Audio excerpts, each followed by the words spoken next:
There once was a girl named Anne who got a red and white checkered diary for her 13th birthday and started writing in it that very same day. I hope I will be able to confide everything to you, as I have never been able to confide in anyone, and I hope you will be a great source of comfort and support.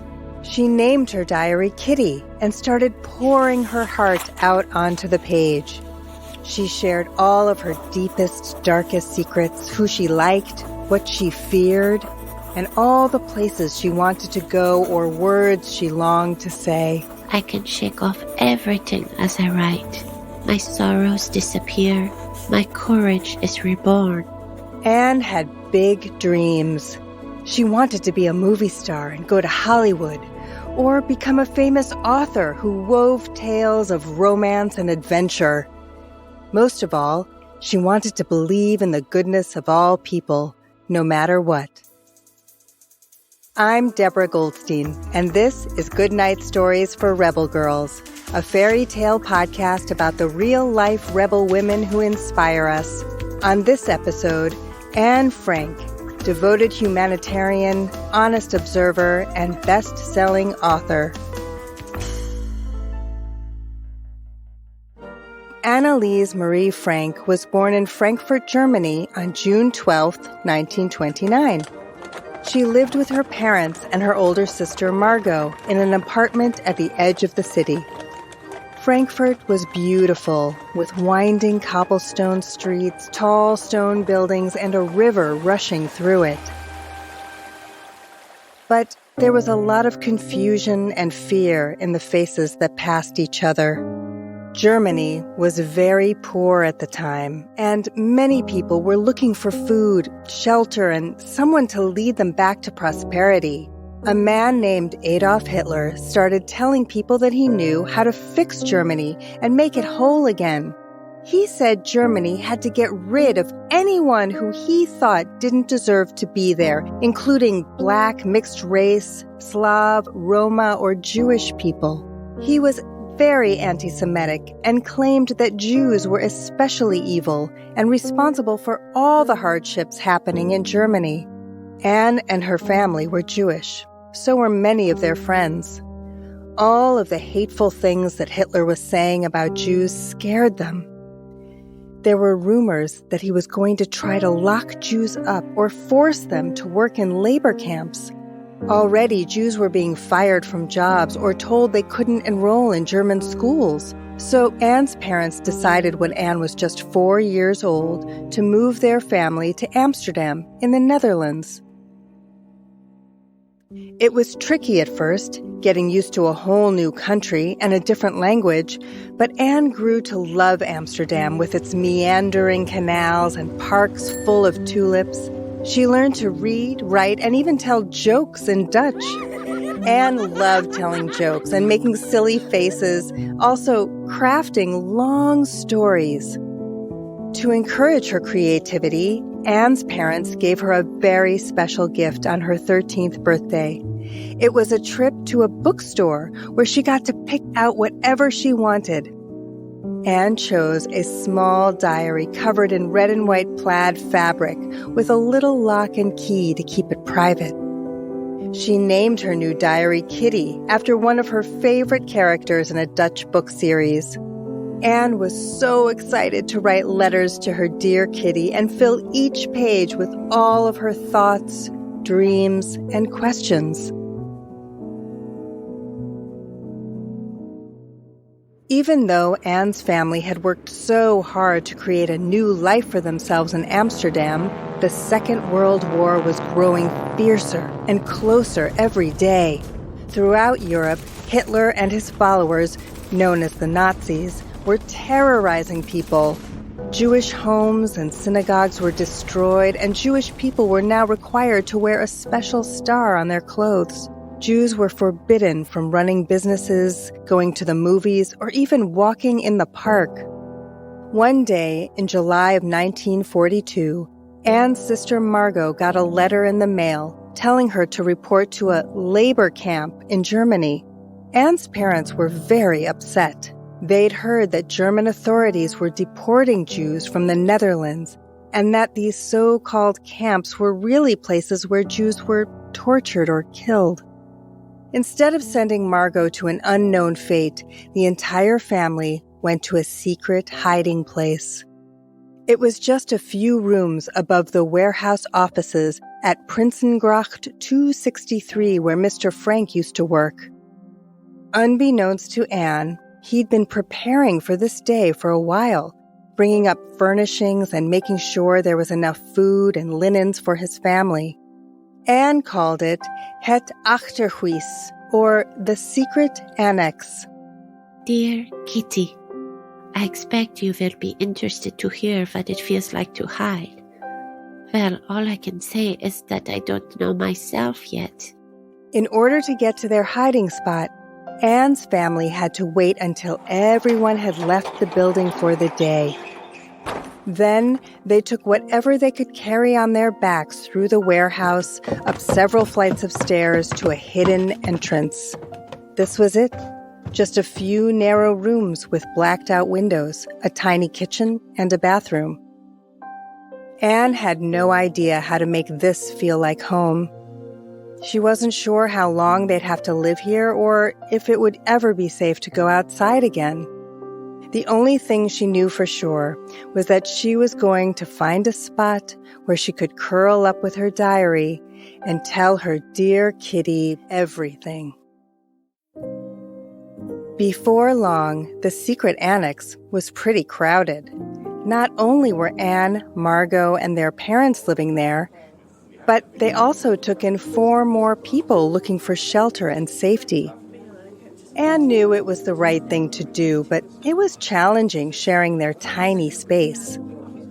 Every morning, they had to take turns going to the bathroom first thing before anyone arrived to work at the warehouse below.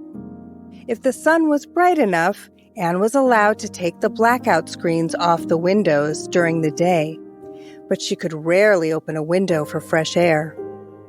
Once the workday began down in the warehouse, everyone in the secret annex had to be very quiet.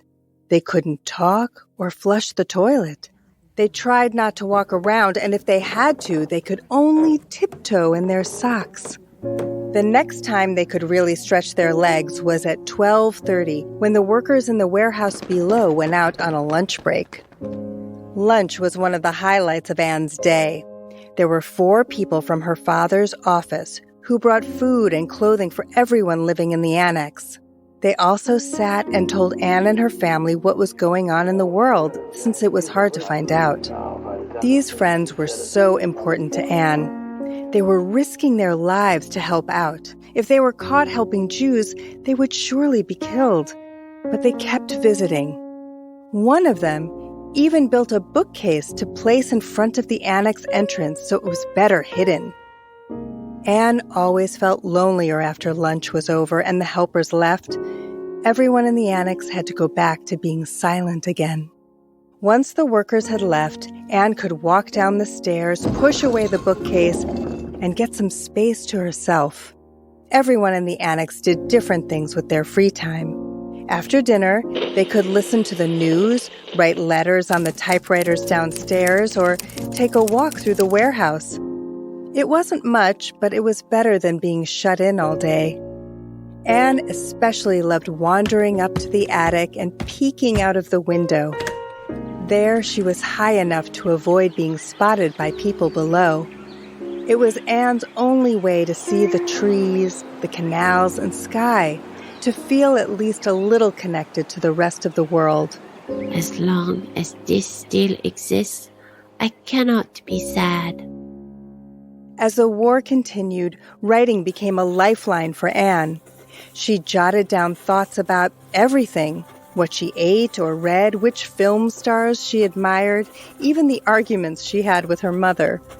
She also wrote fictional stories and fairy tales and had another notebook filled with words and ideas that she'd read, which filled her with hope or inspiration. Even though the days dragged on in the annex and all the reports from outside were grim, Anne found a way to dream of new beginnings when she sat down in front of her diary.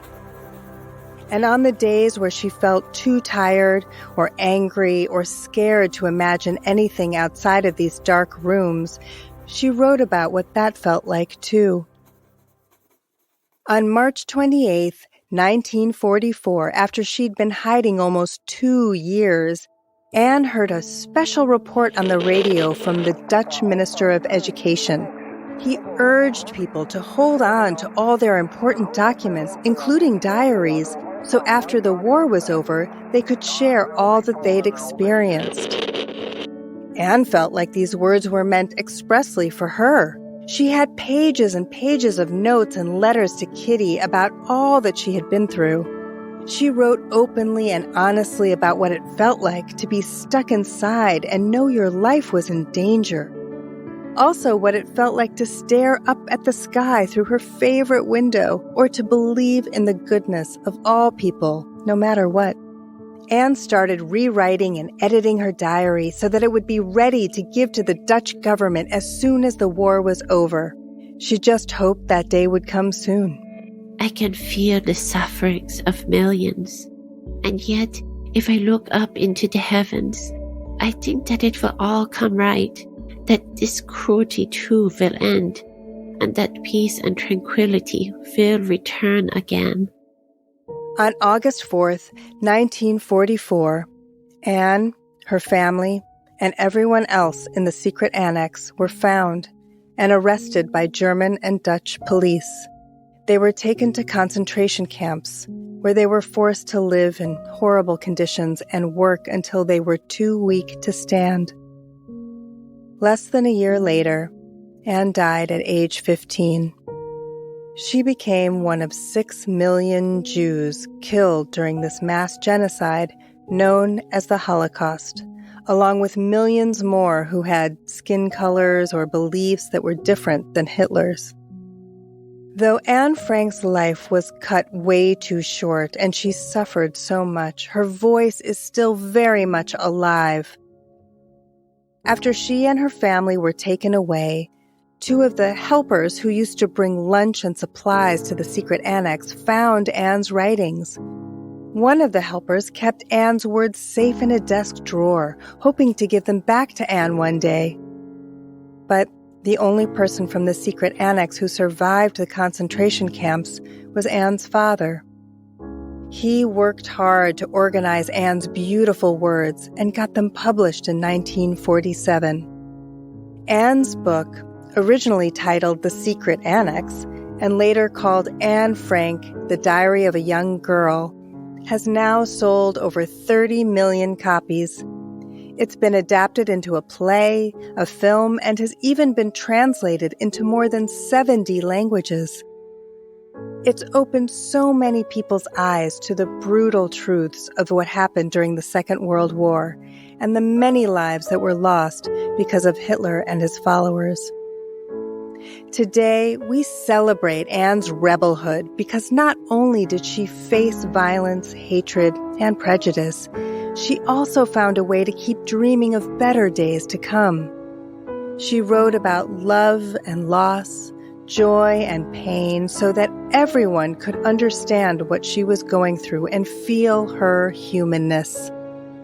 Anne's words remind us that we are all connected. Every person on this earth has a choice whether to love or hate. Sometimes it's a true act of courage to see this, but it's always possible. As Anne once wrote, In spite of everything, I still believe that people are really good at heart.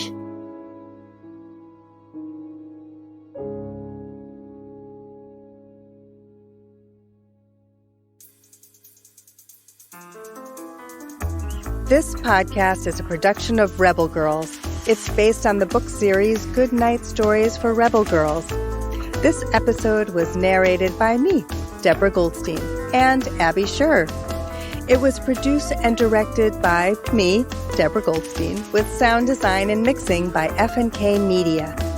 It was written and edited by Abby Sher.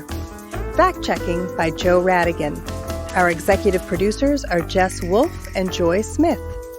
Original theme music was composed and performed by Elettra Bargiacchi. A special thanks to the whole Rebel Girls team who make this podcast possible. Until next time, stay rebel.